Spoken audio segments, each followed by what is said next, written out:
Okay, my first question, so I do want to ask you a lot of questions about growing up in South County, both the pleasant Okay. and the not so pleasant. What are your Okay. most pleasant memories of growing up in? I mean, there are a lot. There's so many. We grew up going to, my grandfather's a pastor, so we grew up with a lot of church community activity, Bible study, Sunday school. We would have a lot of different type of gatherings where the churches would come and gather like at in some of the parks we have around, and cook and just have a good time. I spent a lot of my childhood outside, in Okay. nature, catching fireflies and playing hide and seek and riding bikes and skateboarding and pretty much anything that you can do to get your adrenaline pumping. That was me. I Okay. I spent a lot of my childhood outdoors. Yeah. Okay. What were some memories that weren't as pleasant or that were more challenging? Uh, you wouldn't really expect a place that's built upon my ancestors would be so exclusive, more, I guess you can say, to me and my kind. Racism is a funny term because a lot of people would like to say they're not, or the place you live in is not, or your teachers aren't. But you know, I grew up in this place, and it's heavy. It's heavy in racism. For example, I second grade. I really had a hard time with a couple of students per se. I found my way just kind of, sticking to sports. I ran track for 12 and a half years of my life. So I kind of found a way to focus on, at least something to get my mind off of how uncomfortable certain situations would make me feel. Like example, I would, be the only darker skinned girl in a class, for example. I would have no minorities as any type of administrative level or teacher, or I had a principal, but he was only there for about a year before he was replaced. Um, I had not ever had a Black doctor in this town. Um, yeah, so I mean, it was hard. It was very hard. You grow up in a suburban town where, most people have, this image of like, a father, mother, cat and dog, white picket fence type. And, that unfortunately isn't my childhood and my upbringing. But, we were able to still survive. We were able to still have memories and still make memories. Um, they may want to shut us out and shut us down, but, they were very unsuccessful. But there have been times for sure in my adolescent years where I definitely just felt uncomfortable being called certain names, derogatory names, or not being served, sitting at a table in a local diner for 45, if not minutes before I'm even asked if, I had wanted anything from the menu. And this is where I come from. This is exactly where I come from. So it's a very sore spot. In the time period you grew up with, I won't ask you how old you are, but you were growing up like in the 1990s, right? Yeah, Maybe late I'm 30 years old. I was born in 1990. So even with that being said, we were supposed to be in a more progressive state of mind, right? All globally thinking forward, but not so much in a local small town. Rhode Right. Island is considered old money and very old thinking. So, you know, if you're not in that circle, you're not accepted. There's no way you can even climb up that ladder. They don't give you a ladder to climb, you Right, know. So right. So, and people, this if you is, want to excel, you have to leave here. mm-hmm, mm-hmm. So, and this is a good generation after the civil rights movement. So Oh that's yeah. not encouraging. Oh yeah. Wow. Okay. Um, okay. Where did you have access to the local playgrounds or to the guild if you wanted to, take classes at the guild, that type of stuff, or to the Hmm. library? Yeah, I definitely had access to it. It was definitely available. It was there. I was just saying my mother was a single mother, is a single mother. So, you know, although those things were accessible, I wasn't really able to take advantage of that just because of the fact that I'm the oldest. So while my Right, mom worked, I had to, you know, help with my siblings. right. Um, and, you know, and that's just for me on my half, but yeah, so. Okay, okay. Mention what was school like? Were any of your teachers or guidance counselor did any of them either discourage you or encourage you? I South Kingstown is heavily favorable of children who play sports and who are good at it. So I had mentioned before I had ran track and I was really good at it. So for example, they put me on a type of pedestal as an example for a lot of other kids. Um, I never, I, I had had a teacher who had said nothing but great, kind things about me. And then my brother had the same teacher, and he literally told me that my brother wouldn't amount to anything. And I looked at this teacher, and you know, I didn't say anything at the moment, but I just sat home and I thought about it. How could you? How could someone, a teacher, let alone who I admired, who I had years before and never had an issue with, this person didn't even know that was my brother, but Right. they, you know, so at the same point, it's like I never in my experience has ever had anyone exclude me or not, you know, push me forward. They've all, you know, tried very hardly to, they've all wanted me to excel, but not so much for everyone, you know. So um but I've had no discouragement from any administrative level.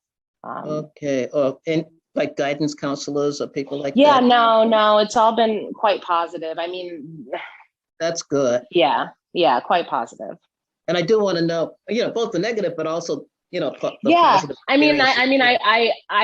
I would wish that it wasn't just, you know, a title and you sit in a desk and you sit there and you hear a student's problems, because there were a lot of times where I would see a lot of other students struggling with things and their guidance counselor wouldn't, you know, lift a finger or, you know, would not really kind of negotiate around with a schedule to try to figure out something that could work for this individual. You know, if someone is coming to you with some problems, like that needs to be addressed. That needs to be addressed now, not when you feel like it. This is your job, and these children need to feel safe, and they need to continue to feel as though they can learn.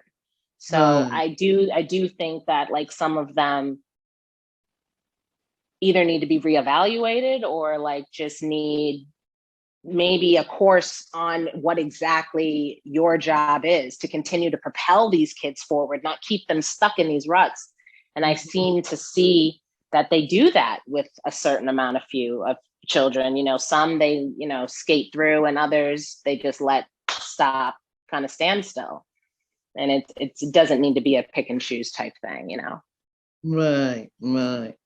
Okay. Okay.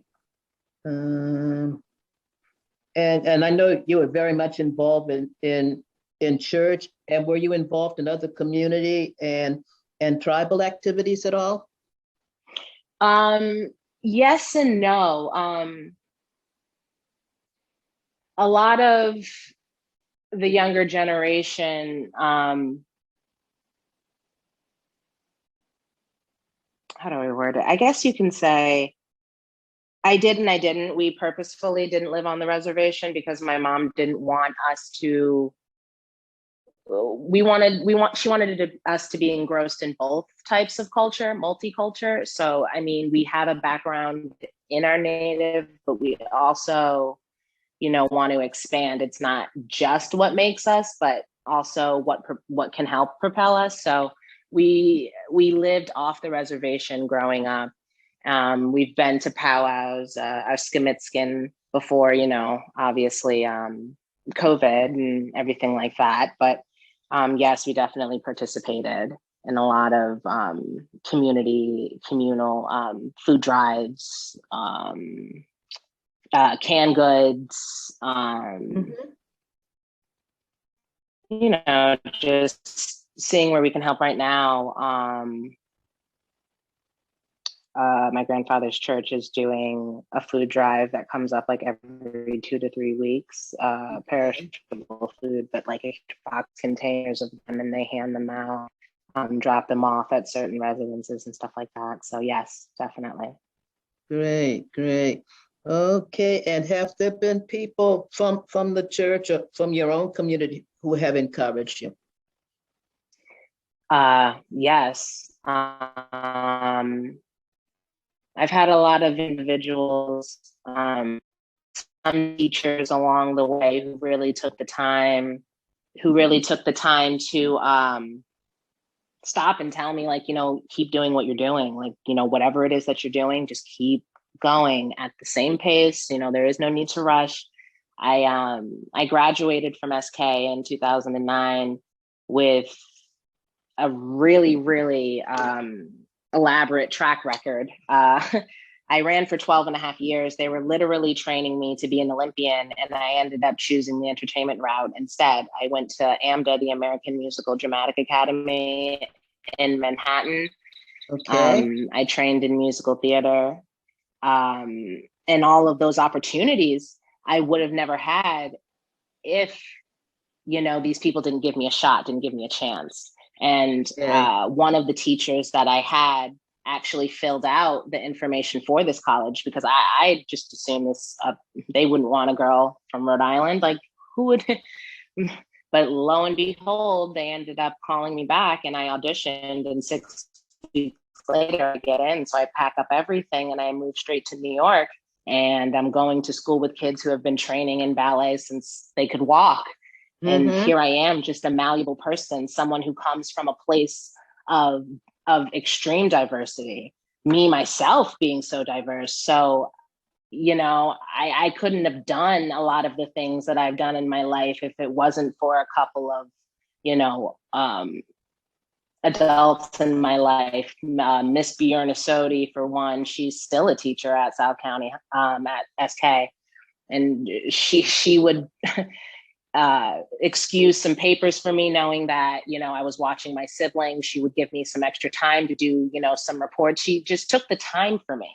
And it doesn't need to be all the time, but if every teacher or every someone in the community or someone of an adult stature could take a child and say those things, because sometimes it's just a simple, like, you're doing good. They may not hear that at home. Right.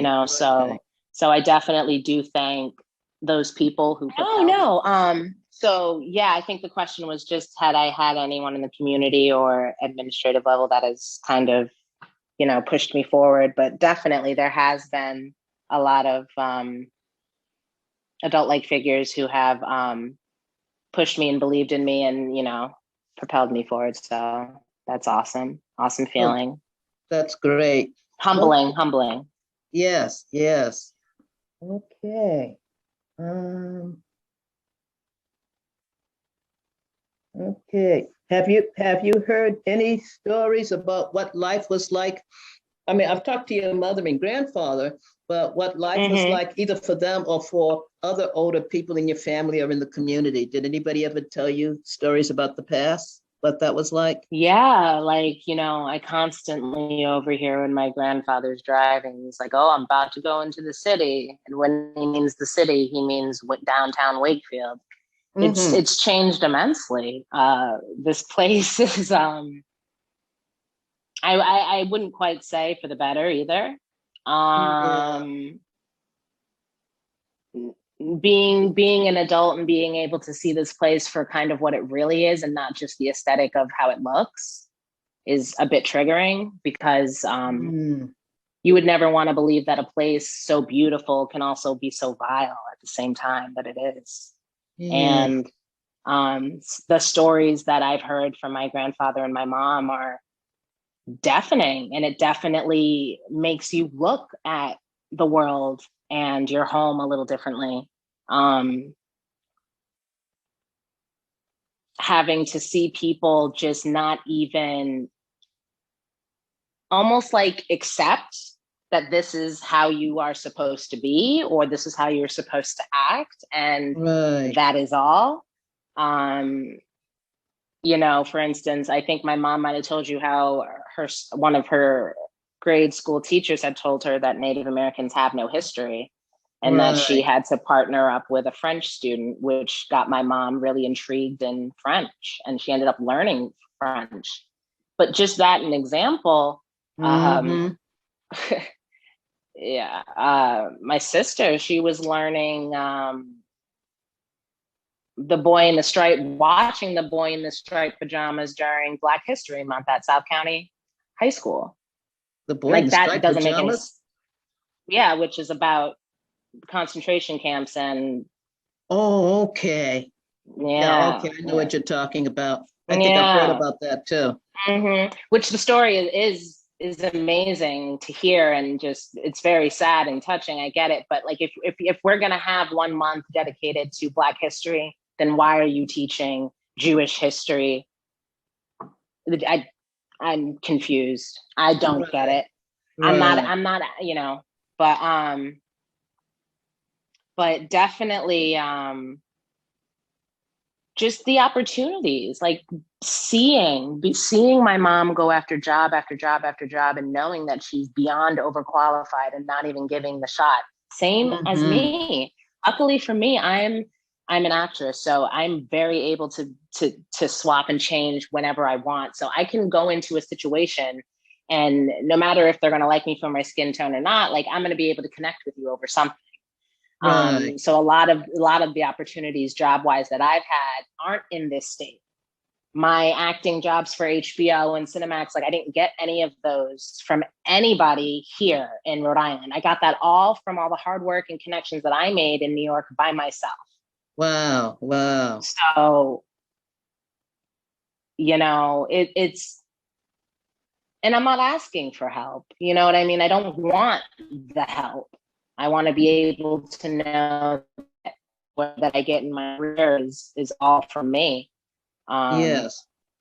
but it's definitely growing up in this town and not being able to have any type of help or anything like that, or dealing with the racial injustice here. It's like, you know, that all propelled me to be who I am, to be able to get those jobs that I have been able to get in my future stance. So, you know, it's made us tougher and stronger, but It's like that unfortunately, expression. like, It's like that expression, what doesn't kill you will only make you stronger. And will somebody only make you stronger. and somebody wrote a book, what doesn't kill you will only make you blacker, but you know, you get the idea though. Oh yeah, I'm sure they did write that book, and we both get the idea. Oh yeah. Oh Yeah. yeah. But Hmm. it's funny because those couple of things, and it reminds me, well, what's kind of interesting, you probably know about the actress Viola Davis. Yes, of course. And she's one of the most famous people to come from Rhode Island now. And when She she grew is. up in Central Falls, she had a nightmare of a childhood. I mean, it was horrendous. And Horrendous. Yeah. it was something else. And I think one thing that helped a little bit was when she and her sister was in high school, I think teachers did kind of look out for them in a way, and that might have helped her and her sister to be able to do what they did. Definitely.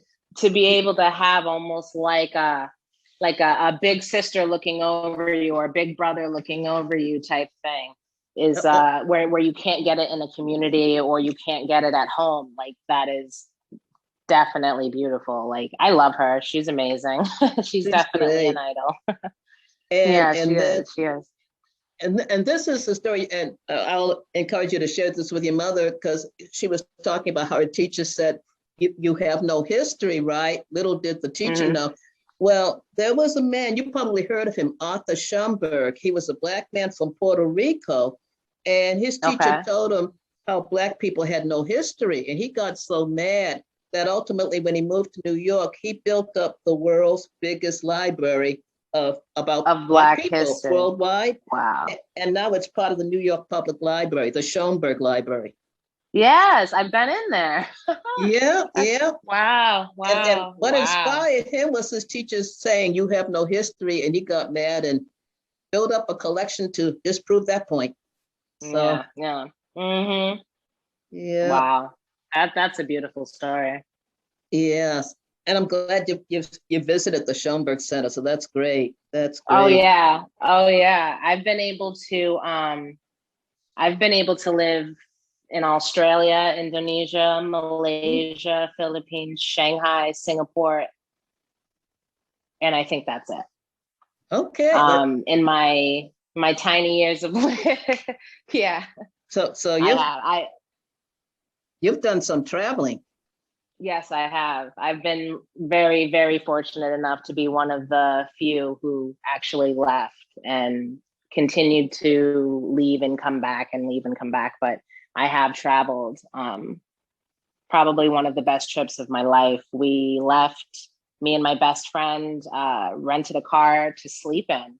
And we'd never even slept in it once. The Australians are so nice. We met this lady who had an in law apartment and two sons. So she just wanted two ladies to speak to and to garden with. And so basically, we just spent a lot of time with her. And then we ended up, it started getting cold. So we switched trips, went from Melbourne to Indonesia, stayed in all around Indonesia for 6 to 7 months. It was the most incredible. Then from there, just the countries are so close, the air flights were so cheap, so we were able to bounce back and forth. And as soon as I came back, a lot of people from home just couldn't even believe it. Like it's so seems to be so out of reach when it's not. I Right. don't come from money. And I just told you all the places that I've been able to go and see. Mm-hmm. So it's just, and I try to encourage them all the time. I'm like, if you just get out once, you're testing your limit. You don't have to fly 23 hours on a plane like me, but you can very well get out of your state or get out of your surroundings or try new things. So, Right, right. Okay. Okay. And you've already answered this question. Considering the national, regional, and historical events that took place as you were growing up, did any of these events have any impact on you, your family, or your community? And you've answered that to some extent, but any other thoughts about that? um, well, yeah, I mean, there, I honestly wish that this town would just touch upon all the historic history that is here. Um, Mm-hmm. we have we have the great wars fought in these backyards. We have, if you walk on the bike path, you'll see a picture of like they'll tell you what nature you might see back there, but they don't tell you about the history that's actually here. It's in lamest terms whitewashed out. Yes. This place has become the Hamptons and a beach getaway, but the pain and the suffering that really comes from the roots of this place, Rhode Island and Providence Plantations is the name of our state. And they just got rid of the Providence And Plantation last year. and they just got yes, last year they interviewed me. I got interviewed by the Boston Globe, the Providence Journal, and NPR Yes. during a march I did, and I was talking exactly about that. I was like, it's strange fruit, right? Strange fruit hanging Mm-hmm. from them popple trees. And if you don't Right know the on. song, you should look it up. Oh yeah. Because I mean, not too long ago, I would wake up to find a loved one dead hanging from a tree. And I can't say that my grandfather never experienced something like that because he doesn't talk about things like that. They don't talk about those things. Right. Because probably it's triggering and scarring about what they had to deal with as children. Right. And I understand that. And part of that has to do with how they raise their children, which is my mother. So generation through generation, it is a trickle down effect. Yes. And it all starts like when they look at the George Floyd cases and all the injustice that's happening right now with African Americans. It's like, this started first with Native Americans. It did, definitely. Then it trickled down and started with another minority. We need more. We're going to go bring them from another country here and do the same thing. Yeah. So for them to sit here and say that we can't fight this fight, or we're not as equal in this fight, like, we are equal in this fight. We are the fight. And I honestly feel as though if we as individuals don't take what has happened to us and mold it and use it forward, then we're just, you find a lot of people who just get turned around in different ways and can't excel. And so,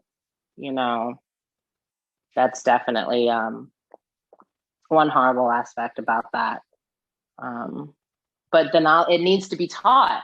I can tell you right now, off my hand, there's probably 10 or 15, maybe even 20 of my friends who don't even know the history of this state. They're not taught it. Right. So I was taught. Yeah, go ahead. Go ahead. Oh, no, I took Native American studies at South County when I was in high school, and a white teacher taught it, which, I'm not saying they're not qualified, but if you live in a state that's heavily rich, you have a reservation here, and you can't hire somebody, a teacher, because we have them too, who can come and teach truly and honestly. And you can't tell me, oh, I'm qualified because I took a couple of classes.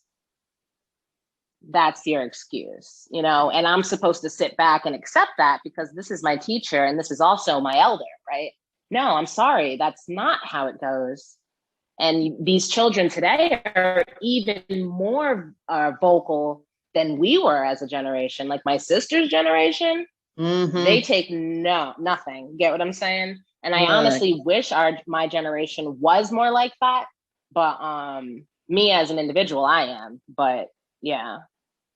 Right. And commenting on that, what's kind of interesting, there is a woman, her first name is Lauren, I forget her last name offhand, but she was a school teacher and she's over the Narragansett Museum. So she's one expert. Yeah. And then I know there's at least several other people from the tribe who are perfectly capable of writing a history, but the publishers never seem to approach these people. Never. They don't. And we all know why. And it needs to be addressed and it needs to be changed. Definitely. In order for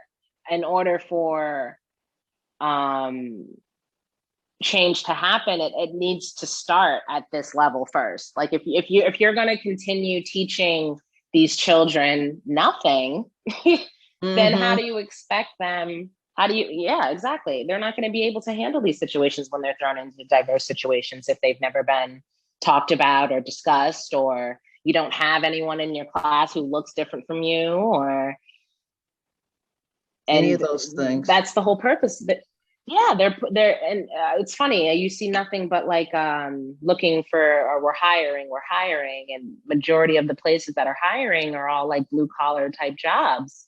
But what happens when you kick out all the blue collar people who live here? They can't work the jobs. So it's, it's sad. It's really sad. You see Taco Bell, McDonald's, Subway, all of that, hiring. But everyone has left because you kicked us out of our houses now. So now you're left wondering who's going to work those 9 to 5, those jobs for you. So it's a really weird dynamic in this town now. Yeah, a lot of working class and poorer people being pushed out, For as well sure. as Oh some yeah. middle class people too. Mm-hmm. Definitely, For definitely. sure. I one thing, I'll tell you the truth about this. Uh, what is happening? There is a statue that the library owns that is dedicated to the White Hazard family, right? And I guess this Mm-hmm. thing was built a century ago, and we were supposed to celebrate the 100th anniversary of this thing last year, but COVID kind of got in the way. And Okay. but they're concerned enough about history. They know that okay, that the White Hazards have a rather checkered history, right?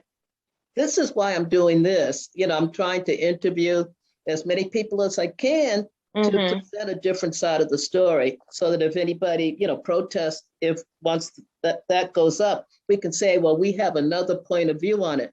And so that's what I'm doing my best to kind of, it doesn't fill in the history, but at least it presents another point of view. So, Yes, yes. and I Which I think that's, love, and I thank you for that. Thank you guys for this. oh, you're welcome. And I'm really hoping, I mean, really since the day of Princess Redwing, and she was around years ago, the Narragansetts have had people who can write the history of the tribe. And I think that the powers that be around here need to approach folks who can do that. And I know Yes, there's yes. several people who are capable. Oh, they are. There are. There needs to fish out the ones who are there for the pocket money and the ones who are there to actually continue the knowledge of our tribe. And like, if we lose it now, we will never get it back. And Right. there are people who still practice it. There are people who are still willing to teach it and to write it Yes. down. Right. So that's what needs to be done. It not Right. for profit, but for the continuation and the livelihood of our tribe. Yeah, very important. So, And yeah. I had forgotten Lauren's last name. She's Lauren Spears, right? Spears, yeah. Okay. Mm-hmm. Okay. So she's definitely one expert, and I know there's some others too. Oh yeah, I think there's Thorne Spears as well, which I think is her husband. He's pretty great, and he's definitely done some examples of dancing at South County, but they've never asked him to talk or anything like that, or hold a class or anything like that. But you're right, there are definitely a lot of examples of people who could, but just the whole point of getting them to do so. Yes. Yes. Mm-hmm. Okay. I'm looking over these questions carefully. I think I've Yeah. got just about everything though. Yeah. Story. Okay. Um.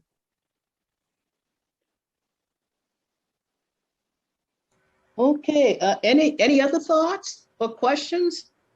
Um, no, I don't have any questions. I mean, if you could just let me know how everything goes, I would love to see your final project on Oh, everything. And if you have any questions, if you come back and want to ask me anything, you're more than welcome to give me a call or shoot me an email or anything. Um, okay.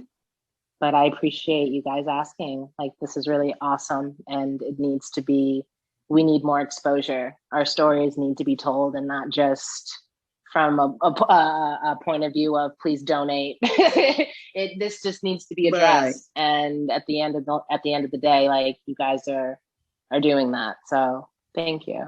Well, thank And you for sharing, and it was great hearing your grandfather and your mother, and now you, and we'll hear from your sister. So what a great circle, and just important to record this. Yeah.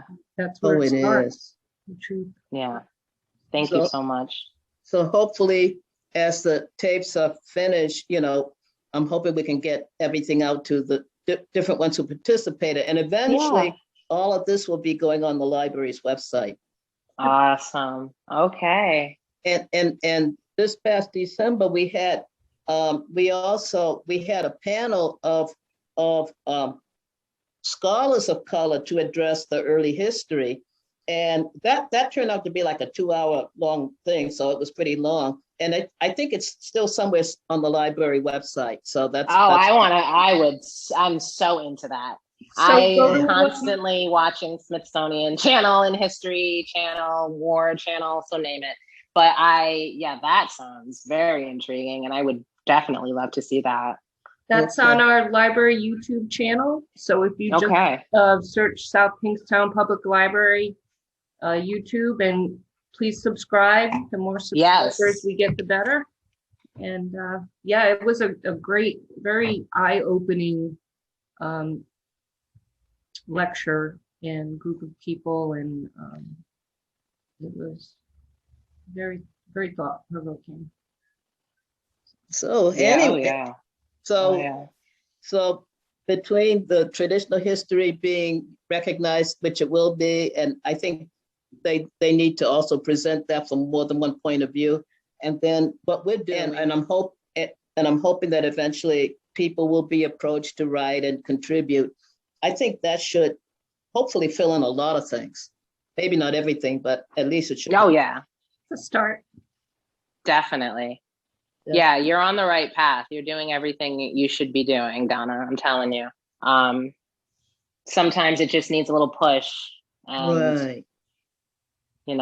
so